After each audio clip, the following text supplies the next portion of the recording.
안녕하세요, 김유라입니다. 오늘은 나는 오를 땅만 산다 옥탑방 보보스님 책 가져왔어요. 이 책은 제가 직접 출판사에 이분은 토지 책을 내야 된다, 이분은 토지 정말 잘하시고 이런 분이 책을 내야 된다라고 추천을 해서 저의 출판사 이제 한국경제신문사에서 책을 이렇게 내게 됐습니다. 그래서 많은 분들이 이분 강의를 들으시고 또 토지 전문가 중에서는 그 대학교에서 정규 과정, 그러니까 전공을 하신 석사 학위를 또 가지고 계시는 그런 분이세요. 그래서 학자로서 투자자로서 제가 좀 인정하는 분, 그런 분입니다. 토지에 대한 원칙을 몇 가지 한번 빠르게 훑어볼게요. 자, 토지의 중요한 거. 토지 이용 계획 확인서를 보는 게 매우 중요합니다. 라이브 방송 때 제가 얘기한 적이 있는데요. 토지 이용 계획 확인서에 어떤 규제 사항이 있고 뭐가 되고 안 되는지가 써 있어요. 그래서 그런 규제가 만약에 있다면 이러이러한 규제가 있구나 정도만 알면 되고요. 모르는 용어가 나왔을 때는 해당 지방자치단체 관련 부서에 전화해 보면 되고, 그것도 어렵다면 포털 사이트를 검색해서 그 용어가 무엇인지 알아보면 됩니다. 토지 이용 계획 확인서라고 네이버에 치면은 정부에서 만든 사이트를 보실 수가 있어요. 산지관리법에서는요, 임야의 기울기가 25도 이상이면 산지 전용 허가를 내주지 않는 규제가 있습니다. 자, 이론으로 이렇게 알고 있죠. 그럼 우리가 한 23도나 22도면 허가가 나겠지? 라고 이제 그런 땅을 매입을 해요. 근데 이 현장에서는 기울기가 20도만 돼도 허가를 내주지 않는 경우가 있어요. 이건 바로 지방자치단체 조례 때문입니다. 지방자치단체마다 조례가 달라요. 그러니까 지역마다 법이 달라요. 어떤 데는 25도가 되는 데도 있고, 어떤 데는 22도만 되고, 어떤 데는 20도가 되고, 기울기가 가파를수록 허가를 안 내준다는 거죠. 그래서 이거는 산지 전용 담당자를 찾아가서 이곳이 허가가 나는 땅인지 번지수를 정확하게 얘기를 해주면서 물어보면 됩니다.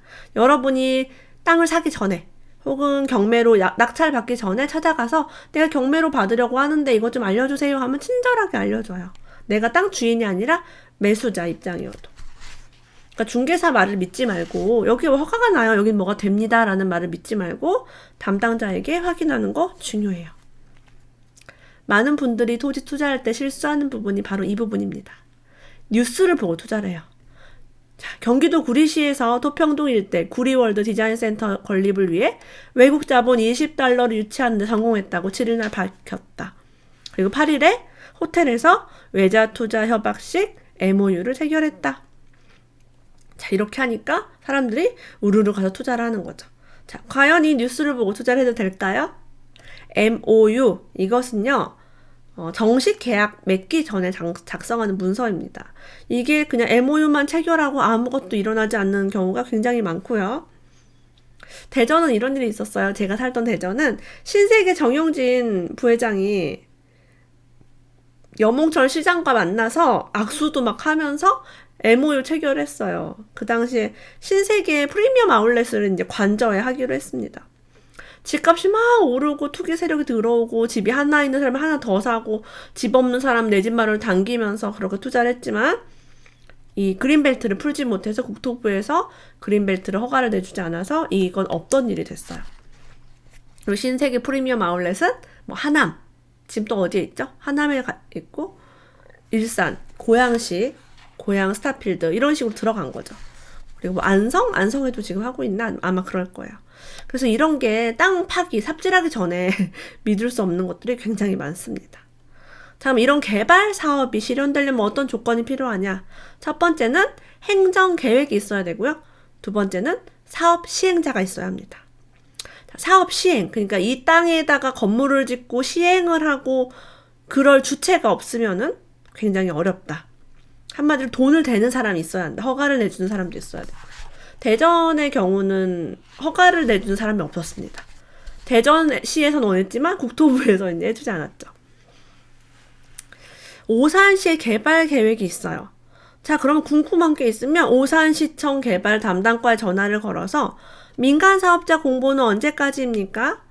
자, 그리고 민간사업자 공모 날짜까지 사업 참여자가 얼마나 되는지, 어떤 사업자가 들어왔는지, 아무도 참여하지 않아요. 그 개발을 하려고 하는데 아무도 개발을 도우려고 하지 않으면 그런 토지에는 투자를 하면 안 된다고 합니다. 민간 사업 시행자가 있고 사업 제안서 내용이 좋다면 투자 실행에 적극 검토해도 나쁘지 않다. 자, 우리가 무슨 지구 단위 개발 계획이라고 들어봤죠. 무슨 지구. 뭐 예를 들면 어떤 지구가 있을까? 대전에는 둔산 지구라는 유명한 둔산 지구가 있고요. 신도시보다 작은 규모죠. 지구 갑자기 마곡 지구. 이런 데가 지구 단위 계획이에요. 신도시는 더 큽니다. 택지개발지구를 지정한 이유는 집이 부족해서예요. 근데 택지개발지구로 지정했다가 해제를 하는 경우도 있습니다. 우리가 뭐 재개발 지역 했다가 해제하는 경우 있는 것처럼. LH에서 사업성이 떨어진다고 판단해 포기한 경우가 있어요. 자, 여기서 매우 중요한 투자 포인트. 택지개발지구는 혼자 가지 않는다. 자, 택지개발지구를 조성할 때는 집만 조성하는 게 아니라요. 이 집과 교통과 고속도로, 철도, 산업단지 이런 것들 같이 갑니다. 집만 덩그러니 지을 리는 없죠. 그래서 가만 생각해보면 택지개발지구 근처에는 기업이 있어요. 자, 그럼 교통과 산업단지 조성 계획도 함께 취소될까? 답은 아니라고 합니다. 각기 사업의 시행자가 다르기 때문에 LH가 택지개발지구를 취소를 해도 다른 것들은 예정대로 들어올 수 있어요. 그런 것들을 한번 보면은 산업단지가 예정대로 들어온다면 집이 부족한 동네가 되겠죠. 택지개발지구를 통해서 아파트라든가 주택이 공급되지 않으니까요.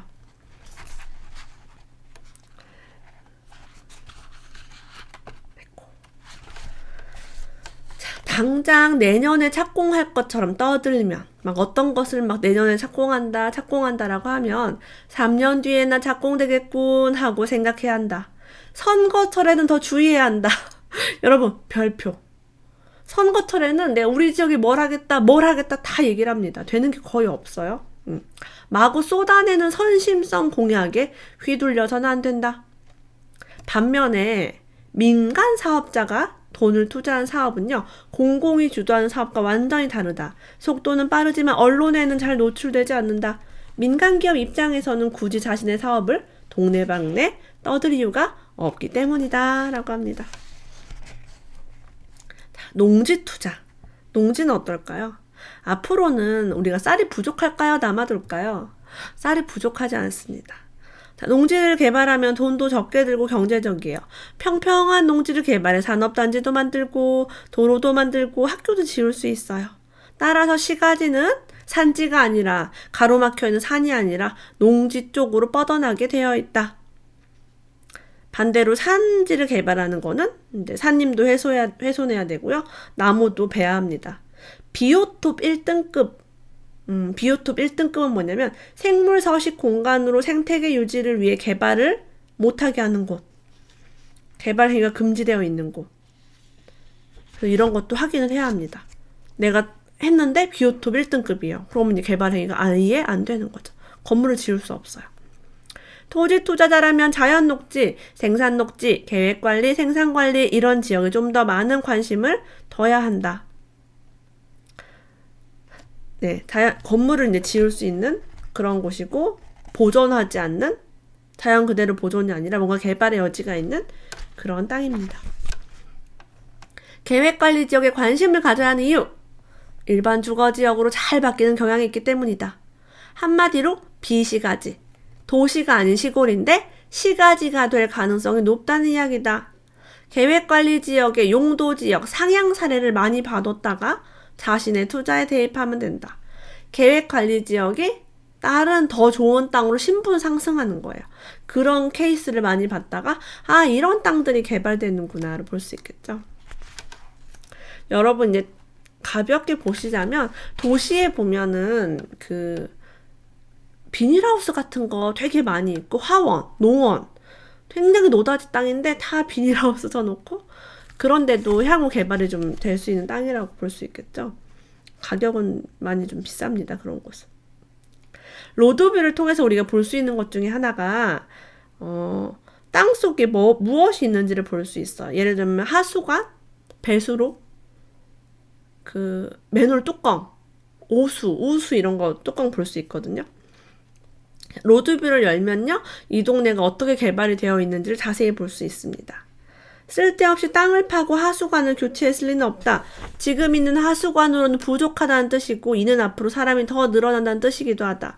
인구 배치 계획이 있는 곳에는 하수관을 추가 매설했을 거라는 추론이 가능하다고 합니다. 그러니까 많은 상상력을 발휘를 할 수 있겠죠. 자, 녹지 지역이 투자 성공 조건이 있어요. 시가지에 대한 수요가 커지는 곳, 도시가 확장되는 곳, 그 다음에 시가지와 접한 녹지 지역. 이 중에 보전 녹지 지역을 빼라고 얘기합니다. 그럼 뭐 생산 녹지나 자연 녹지 이런 거 괜찮다는 거죠. 자연 녹지 같은 거는 도시 근처에 있는 곳에 가든, 식당 있죠. 개었죠. 약간 한적한 이런 곳에 식당이 있는 것들이 자연 녹지인 경우도 굉장히 많죠. 우리가 앞으로 어디 밥을 먹으러 갈 때도요, 이 핸드폰을 켜가지고 번지수를 알아낼 수 있어요. 현재 지점의 이 번지수를 알아내서 토지 이용 계획 확인원을 뜨면 이게 어떤 용도이고 어떤 땅인지를 알 수가 있습니다. 어떤 지인이 평당 50만 원의 땅을 샀다면 찾아온 적이 있다. 어느 토지 투자 강사의 추천으로 산 것이다. 이 땅 어떤가요? 어떻게 팔아야 할까요? 그 땅을 보는 순간 마음이 찢어질 듯 아팠다. 그는 투자하지 말아야 할 땅을 산 것이다. 토지 투자를 하고 싶은 분들에게 100번, 1000번이라도 강조하고 싶다. 다른 투자 사례를 많이 봐두시라. 다른 투자 사례에서 배우시라. 그것이 성공의 지름길이다. 자, 토지 투자로 성공한 사례, 토지 투자 망한 사례, 몇 번지 이 땅이 몇 년도 몇 월에는 얼마였는데 몇 년도 몇 월에는 얼마가 됐고 이런 걸 봐야 돼요. 자, 그러면은 토지 투자 공부하려면 뭐가 걸려요? 시간이 걸려요. 내가 막 책을 많이 보고 강의를 많이 들었다고 해서 토지 투자는 절대 알 수가 없습니다. 누군가의 의견에 의지해 그 사람이 권하는 토지에 투자해야지 하는 생각은 실패의 지름길이다. 토지 투자 바닥에는 질 나쁜 강사가 굉장히 많다. 전문가라고 나서는 사람들조차 언제 사라질지 모른다. 토지 투자에 성공하려면 자기 자신이 실력자가 돼야 한다. 다른 실력자에 묻어가려다 황천길로 갈 수 있음을 명심하자. 땅은요, 아파트보다 더 사기가 힘들어요. 좋은 땅의 비율은 아주 적고요. 아주 부자들이 가지고 있죠. 그들은 잘 팔지 않습니다. 좋은 땅이 있으면 중개사가 사가요. 그런 목적으로 중개를 하시는 토지 전문 중개사들이 굉장히 많습니다. 자, 우리의 꿈 중에 하나 이런 거 있나요? 뭐, 내 땅에다 건물을 짓고 싶어, 집을 짓고 싶어, 나 빌라 같은 거 하나 짓고 싶어. 자, 빌라의 가장 좋은 땅의 평수는요, 60평에서 80평이에요. 이유는 빌라는 건축 면적 전체 합이 200평이 넘으면 안 됩니다. 빌라를 여러분 보시면요, 다 사이즈가 고만고만해요. 보면은 계단이 있으면 한 2집이 있죠. 빌라 같은 경우는 딱 왼쪽 오른쪽. 그 이유가 있어요. 80평의 땅에 건폐 60%를 적용하면, 그러니까 땅 면적에 건물을 지을 수 있는 비율이에요. 80평에 60%까지만 지을 수 있으니까 48평이에요. 한 층에 48평. 그러면 1, 2, 3, 4층까지 올리면 192평. 그러니까 200평이 안 되죠. 그러니까 80평이면 딱 적당하다라고 얘기하고 있습니다.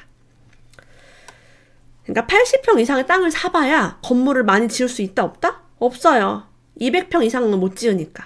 그러니까 예를 들면 1층에 100평을 지었어요. 그럼 2층에 100평 지으면 땡.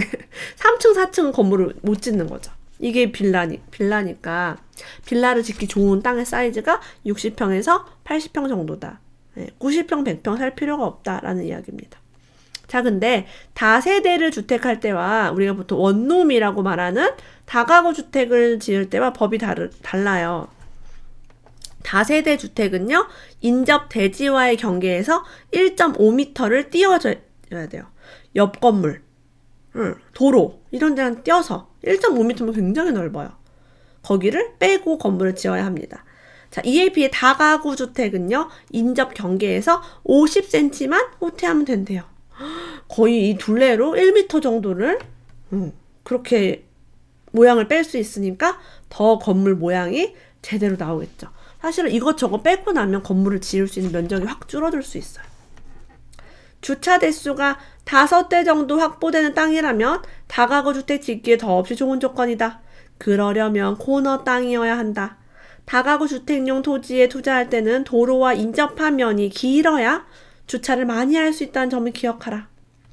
가끔 도로가 되게 좁게 물려있는 건물은요, 차가 안으로 들어갔다, 또 들어갔다, 또 들어가면 못 나와요, 안에 있는 차가. 근데 길을 많이 물고 있으면 이쪽으로 나와도 되고 저쪽으로 나와도 되고, 이 진입로를 확보하는데 아주 좋겠죠. 그 차 주차할 때 들어가는 길도요. 택지개발지구의 전용 주거지, 집만 지을 수 있는 그런 땅이 있어요. 이런 곳은 처음에는 좀 수요가 없지만 시간이 흘러서 예쁜 집을 짓고 정말 그림 같은 집을 짓고 예뻐질수록 남은 땅이 줄어들어서 희소성이 커지게 된다라고 이야기합니다. 이런 것들 LH에서 개발을 해서 캠코 자산관리공사 공매 같은 데서 이렇게 택지 분양을 많이 합니다. LH에서 하나? 네. 공매로도 하기도 하고요. 그렇게 해요. LH에서 주로 하나 보다. LH의 토지청약 시스템, 거기에서 가면 그렇게 볼 수가 있습니다. 여러분 한번 들어가서 여러분 지역에 있는지 한번 보세요. 자, 어떤 지역이 개발 제한 구역으로 지정받은 날 이전에 집이 원래 있었어요. 개발 제한 구역이 나중에 걸렸다. 근데 그 전에 집이 있었거나 지목이 대지였다면 그 집에서 5년 이상 거주하면 주택을 상가 용도를 변경할 수 있대요. 원래 개발 제한구역은 개발이 안 되잖아요. 근데 제한구역 지정받기 전에 집이 있거나 대지로 허가를 받은 경우.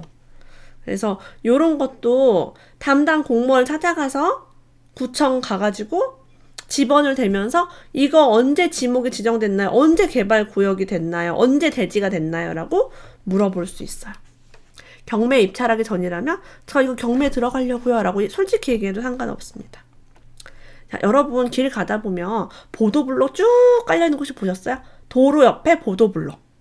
자, 이게 보도블록이 낀 땅이 좋지가 않아요. 자, 이유는 이걸 완충 녹지라고 합니다. 도로를 이용하는 차량이 그 땅으로 들어갈 수 있어요? 없어요? 물론 무리를 하면 그 터를 건너뛰어서 갈 수 있겠지만 허가가 나지가 않아요. 거기는 인간이 다니는 길이지 차가 다니는 길이 아니죠. 건축법상 도로는 사람과 차가 함께 다니는 도로입니다. 보도블록이 있으면 차가 들어갈 수가 없으니까 그 땅은 맹지와 다름이 없어요. 도로가 물려있지만 허가가 나지 않는 땅. 그래서 보도블록이 있거나 그 풀 같은 거 이렇게 심어놓은 그런 나무랑 풀 심어놓은 거 있죠. 나라에서. 그런 것도 완충 녹지라고 해요. 그래서 완충 녹지는 녹지 점용 허가. 그 녹지를 점용해서 내가 차를 가지고 들어갈 수 있게 뚫어주는 일이 필요해요.